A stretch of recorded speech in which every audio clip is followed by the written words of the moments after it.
ശബരിമല സ്വർണ്ണ കവർച്ചാ കേസിൽ അന്വേഷണം 2024 ബോർഡ് അംഗങ്ങളിലേക്കും മുൻ പ്രസിഡന്റ് PS പ്രശാന്തിന്റെ മൊഴിയെടുക്കാൻ അന്വേഷണ സംഘം ദേവസ്വം ബോർഡ് അംഗമായിരുന്ന അജികുമാറിനെയും മൊഴിയെടുക്കാൻ വിളിപ്പിക്കും. 2024 ദ്വാരപാലക ശില്പം പോറ്റിക്ക് നൽകിയതിലെ ഇരുവരുടെയും പങ്കാണ് അന്വേഷിക്കുന്നത്. ശാലിനി ചേരുന്നു. ശാലിനി, ശബരിമല സ്വർണ്ണ കവർച്ചയുമായി ബന്ധപ്പെട്ടുള്ള അന്വേഷണം പുരോഗമിക്കുന്നതോടൊപ്പം 2024 ബോർഡ് അംഗങ്ങളിലേക്ക് കൂടി അന്വേഷണം ഇപ്പോൾ വ്യാപിപ്പിക്കുകയാണോ? എന്തെല്ലാം കാര്യങ്ങളിലാണ് ഇതിൽ നിന്ന് വ്യക്തത വരുത്താൻ പ്രത്യേക അന്വേഷണ സംഘം ഉദ്ദേശിക്കുന്നത്?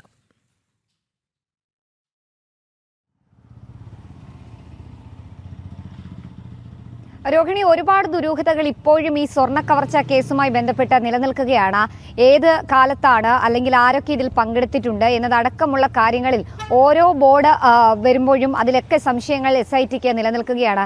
ഹൈക്കോടതി അടക്കം ഇത്തരത്തിലുള്ള സംശയങ്ങൾ പ്രകടമാക്കുകയും ചേർന്നു. ഈ ഘട്ടത്തിലാണ് SITയുടെ അന്വേഷണം കൂടുതൽ വ്യാപിപ്പിക്കാനുള്ള തീരുമാനത്തിലേക്ക് ഇപ്പോൾ എത്തിയിട്ടുള്ളത്. ഇന്നലെ ഒരു നിർണായക അറസ്റ്റ് രേഖപ്പെടുത്തിയതിന് പിന്നാലെയാണ് 2024-25 വർഷത്തെ ദേവസ്വം ബോർഡ് അംഗങ്ങളെ കൂടുതൽ ചോദ്യം ചെയ്യാനും അവരിലേക്ക് അന്വേഷണം വ്യാപിപ്പിക്കാനും SIT സംഘം ഒരുങ്ങുകയും ചെയ്യുന്നത്. ഇതിന്റെ ഭാഗമായി 2024 വർഷം ബോർഡ് പ്രസിഡന്റായിരുന്ന PS പ്രശാന്തിനെ കൂടുതൽ ചോദ്യം ചെയ്യാനാണ് SIT സംഘം ഒരുങ്ങുന്നത്. കഴിഞ്ഞ 2 തവണ അദ്ദേഹത്തിനെ മൊഴി രേഖപ്പെടുത്തി വിട്ടയച്ചിരുന്നു. നിർണായകമായിട്ടുള്ള പല കാര്യങ്ങളും ലഭ്യമാകുകയും ചെയ്തിട്ടുണ്ടായിരുന്നു. ഇതിനുശേഷമാണ് ഇക്കാര്യത്തിൽ അടക്കം ഒരു വ്യക്തത തേടാൻ വേണ്ടി അല്ലെങ്കിൽ ഒരു വ്യക്തത വരുത്താനായി മൂന്നാമതും ഇദ്ദേഹത്തിനെ ചോദ്യം ചെയ്യാനായി അല്ലെങ്കിൽ മൊഴിയെടുക്കാനായി SIT സംഘം വിളിപ്പിക്കാൻ ഒരുങ്ങുന്നത്. ഒപ്പം തന്നെ കൂടാതെ തന്നെ ദേവസ്വം ബോർഡ് അംഗമായിരുന്ന അജികുമാറിനെയും മൊഴിയെടുക്കാനായി വിളിപ്പിക്കുമെന്നുള്ളതാണ് SITയിൽ നിന്ന് നമുക്ക് ലഭ്യമാകുന്ന സൂചന. അതായത് 2024 കാലയളവിൽ ശബരിമലയിലെ ദ്വാരപാലക ശില്പം ഉണ്ണികൃഷ്ണൻ പോറ്റിക്ക് നൽകിയിരുന്നു എന്നുള്ളതാണ്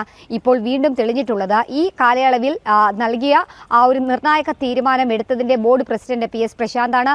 അതിലംഗമായിരുന്ന വ്യക്തിയാണ് അജികുമാർ. അപ്പോൾ ഇവരുടെ പങ്ക് ഇക്കാര്യത്തിൽ അന്വേഷിക്കണം. വീണ്ടും ഇത്തരത്തിലൊരു ക്രമക്കേട് നടക്കാൻ, അതായത് ഈ ശബരിമലയുമായി ബന്ധപ്പെട്ട് അതിന്റെ സ്വർണ്ണമൊക്കെ നൽകാനും ദ്വാരപാലക ശില്പങ്ങളും മറ്റുമൊക്കെ നൽകാനായി ആരാണ് ഇത്തരത്തിൽ ബോർഡിനെ സമ്മർദ്ദം ചെലുത്തുന്നത്, ഒപ്പം തന്നെ ആരുടെ സമ്മതത്തോടെയും അറിവുകളോടെയും നീക്കത്തോടെയുമാണ് ഈ സംഭവങ്ങളൊക്കെ നടന്നത് എന്നതടക്കമുള്ള കാര്യങ്ങളിൽ വ്യക്തത തേടാനാണ് ഇത്തരത്തിൽ അജികുമാറിനെ വീണ്ടും വിളിച്ചു വരുത്തി ചോദ്യം ചെയ്യാനുള്ള നടപടിയിലേക്ക് കടക്കുന്നത്. ഒപ്പം തന്നെ ഇത്തരത്തിൽ ചോദ്യം ചെയ്യുന്നതിലോടുകൂടി മുൻ ദേവസ്വം ബോർഡ് മന്ത്രി കടകംപള്ളി സുരേന്ദ്രന്റെ അടക്കമുള്ളവരിലേക്ക് അന്വേഷണം എത്താനുള്ള സാധ്യതയുണ്ട്.